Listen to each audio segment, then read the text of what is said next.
Czy zastanawiałeś się kiedyś nad obiektywem, który spełni Twoje wymagania zarówno w fotografii, jak i w filmowaniu? Myślę, że w tym filmie znajdę dla Ciebie odpowiedź.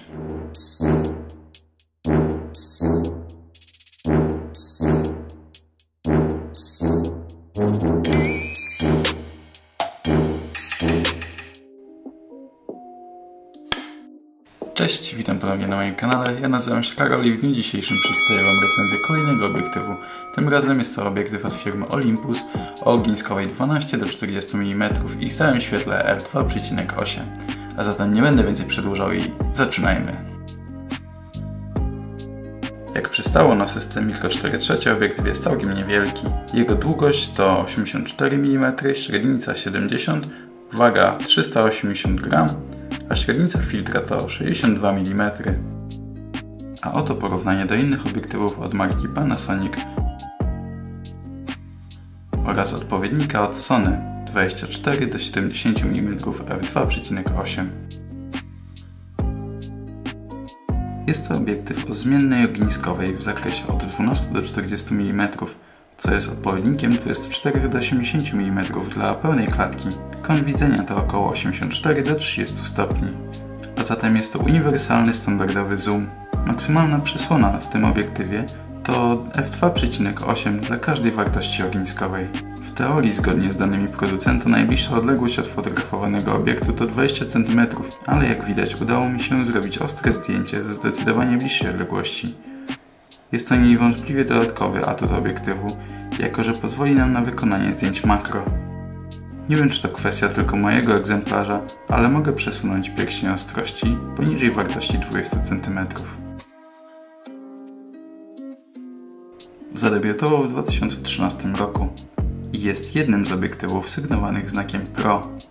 Obiektyw posiada 3 elementy funkcyjne: pierścień ogniskowej, pierścień ostrości oraz oprogramowalny przycisk.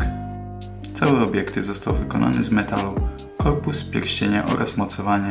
Osobiście nie jestem fanem metalowych pierścieni, gdyż mają nieco gorszą przyczepność oraz łatwo mogą się zarysować. Niemniej jednak ten obiektyw kupiłem używany i nie posiada żadnych zadrapań, a pierścienie działają płynnie oraz mają pewien delikatny opór, co sprawia wrażenie najwyższej jakości wykonania. Jest to klasyczna konstrukcja obiektywu zmienno-ogniskowego, który zmienia swoją długość. Mocowanie obiektywu posiada elektryczne złącza, które służą do komunikowania się obiektywu z aparatem. Dzięki temu możemy operować m.in. przysłoną lub funkcją autofocus. Mocowanie obiektywu zostało wyposażone w uszczelnienie, także sam korpus obiektywu jest uszczelniony. Olympus wyposażył ten obiektyw w 14 elementów optycznych w 9 grupach, a przysłona sterowana jest za pomocą 7 listków. Obiektyw nie posiada wbudowanej stabilizacji, mimo to przy aparacie ze stabilizowaną matrycą, np. Panasonic G80, raczej nie stanowi to dużego problemu. A oto mały przykład, w którym postanowiłem trochę potrząsać aparatem oraz następnie wykonać płynne nagranie z ręki.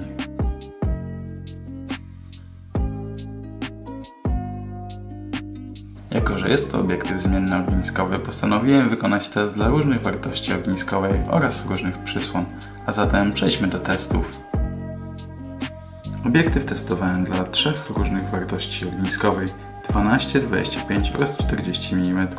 Obiektyw jest bardzo ostry w centrum. Możemy zaobserwować delikatne zmiękczenie w narożnikach. Jak możecie zobaczyć na przykładach, obiektyw jest ostry w zasadzie na całej długości ogniskowej, od przysłony 2.8 aż do f8. Przy przysłonie f12 obraz staje się delikatnie miększy. Niemniej jednak obiektyw sprawuje się naprawdę świetnie oraz ładnie zachowuje odwzorowanie barw. Jednak należy pamiętać, że nie możemy od niego oczekiwać takiej samej ostrości, jak w przypadku obiektywów stałoogniskowych. Dla ogniskowej 12 mm można dopatrzyć się delikatnych zniekształceń przy krawędziach zdjęcia. Mimo to są one ledwo zauważalne. Ostrość w centralnym punkcie, jak na obiektyw zmienny ogniskowy, jest bardzo dobra i pozostaje względnie dobra w narożnikach. Można dopatrzeć się delikatnego winietowania dla największej przysłony.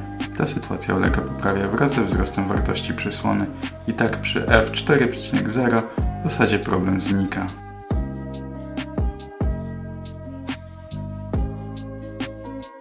Obiektyw spisuje się naprawdę świetnie dla różnych ogniskowych i wartości przysłon.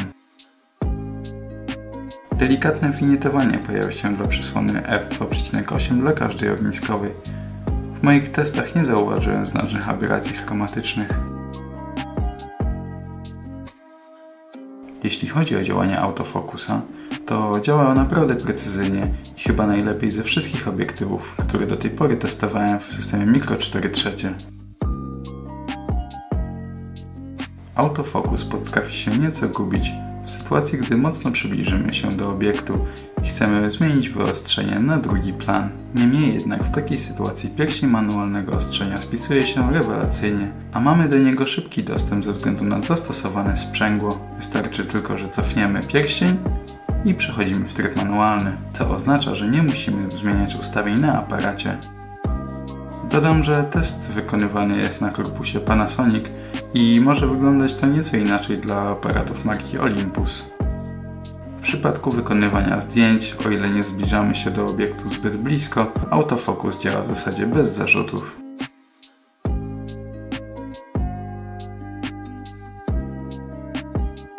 A zatem przejdźmy do podsumowania i omówienia wad oraz zalet. Jak to zwykle bywa, zacznę od zalet.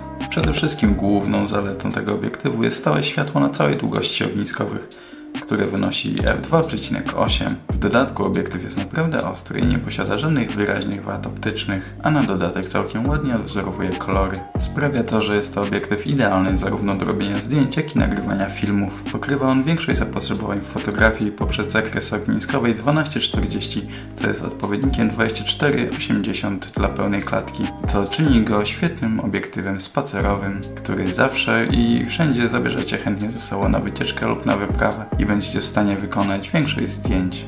Zmiana ogniskowej przebiega bardzo płynnie dzięki delikatnemu oporowi, jaki stawia pierścień, przez co można bardzo precyzyjnie dobrać odpowiednie parametry. Minimalny dystans od fotografowanego obiektu był dla mnie bardzo dużym zaskoczeniem. Wedle producenta jest to 20 cm. Nie udało podejść się do obiektu znacznie bliżej i nie wiem, czy jest to wina mojego egzemplarza, który jest już nieco wyrobiony, jako że kupiłem go z drugiej ręki, czy faktycznie Olympus zaprojektował ten obiektyw tak, że można nim wykonywać makrofotografię. Jako że jest to obiektyw z linii Pro, oczywiście został on uszczelniany, przez co niestraszne są mu złe warunki pogodowe. Jego cena to około 4000 zł za nowy, zaś używany można kupić w okolicach 2000 zł. Oczywiście nie jest to mała kwota, jednak w odniesieniu do tego, co oferuje nam ten obiektyw, myślę, że jest to bardzo rozsądna cena. Jeżeli chodzi o wady, to raczej nie ma ich zbyt wiele. Możemy wspomnieć o delikatnym winietowaniu dla maksymalnej przysłony oraz delikatnych zniekształceniach dla najkrótszych ogniskowych. Jednakże są to bardzo nieznaczne rzeczy i raczej nie wpłyną znacząco na Waszą fotografię lub filmy. Obiektyw może się świetnie odnaleźć w pracy z filmowaniem ze względu na swoje stałe światło na całej długości ogniskowej. Niemniej jednak problem może się pojawić ze względu na brak stabilizacji.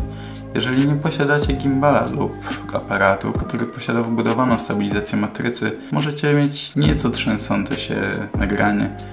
Jednak jeżeli posiadacie aparat taki jak na przykład Panasonic G80 lub inne ze stabilizowaną matrycą, raczej nie będzie miało to większego wpływu na Wasz obraz.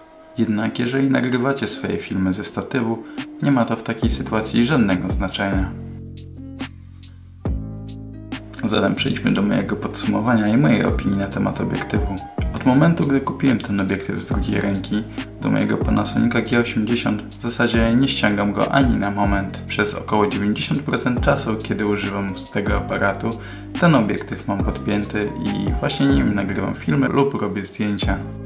Posiadam go dopiero parę miesięcy i już miałem okazję zabrać go ze sobą w góry, używać w trakcie delikatnego deszczu lub w trakcie porannej rosy i działa bez zarzutu, a uszczelnienia sprawują się znakomicie. Obraz, jaki generuje w trakcie nagrywania filmów, wygląda rewelacyjnie i pozwala na zmianę kąta widzenia bez zmiany parametrów ekspozycji, co jest bardzo istotne dla filmowców. W moim prywatnym odczuciu spełnił on zdecydowanie więcej oczekiwań niż w nim pokładałem. Jest to standardowy zoom, który ze względu na zakres swoich ogniskowych spisze się zarówno do krajobrazu, jak i do zdjęć portretowych. Jest on świetnym rozwiązaniem w trakcie spaceru, gdy potrzebujemy pewnej elastyczności, jeżeli chodzi o długość ogniskowej, ale jednocześnie potrzebujemy obiektywu z dosyć jasnym światłem. Dodam jeszcze, że odkąd go posiadam, to skradła mi go moja dziewczyna ze względu na to, że użyła go bez przerwy i jest w nim totalnie zakochana. Używa go do vlogów, jak i do robienia zdjęć na spacerach. Zatem jeżeli szukasz obiektywu, który zagwarantuje Ci wszechstronność oraz znakomitą jakość zarówno w filmie, jak i w robieniu zdjęć, ten obiektyw jest właśnie dla Ciebie. Niemniej jednak musisz mieć na uwadze, że musisz liczyć się z kosztami około 4000 zł za nowy lub 2000 zł za używany. Gdy szukałem obiektywa o standardowym zoomie i stałym świetle 2,8, przeglądałem porównania do Panasonica 12-35 mm f2,8. Jednak z tego co zauważyłem, jest on nieco gorszy optycznie. Niemniej jednak posiada on wbudowaną stabilizację, przez co jest rozchwytywany przez filmowców. Jeżeli zarówno robisz zdjęcia oraz nagrywasz filmy, myślę, że obiektyw od Olympusa będzie dla Ciebie lepszym wyborem. Jeżeli chcecie zobaczyć więcej materiałów nagranych obiektywem Olympus 12-40 mm, serdecznie zapraszam Was na kanał Vixon. Link możecie znaleźć z tej strony. Znajdziecie tam także vlog z naszej ostatniej wyprawy po fiordach i nie tylko. To tyle na dzisiaj. Mam nadzieję, że Wam się podobało i zostawicie łapki w górę. Jeżeli chcecie śledzić kolejne recenzje, koniecznie zostawcie suba i kliknijcie w dzwoneczek. Już niebawem ruszę z kolejnym odcinkiem serii Poznaj swój aparat Panasonic, na który serdecznie zapraszam. Tymczasem ja się z Wami już żegnam, trzymajcie się i do zobaczenia następnym razem.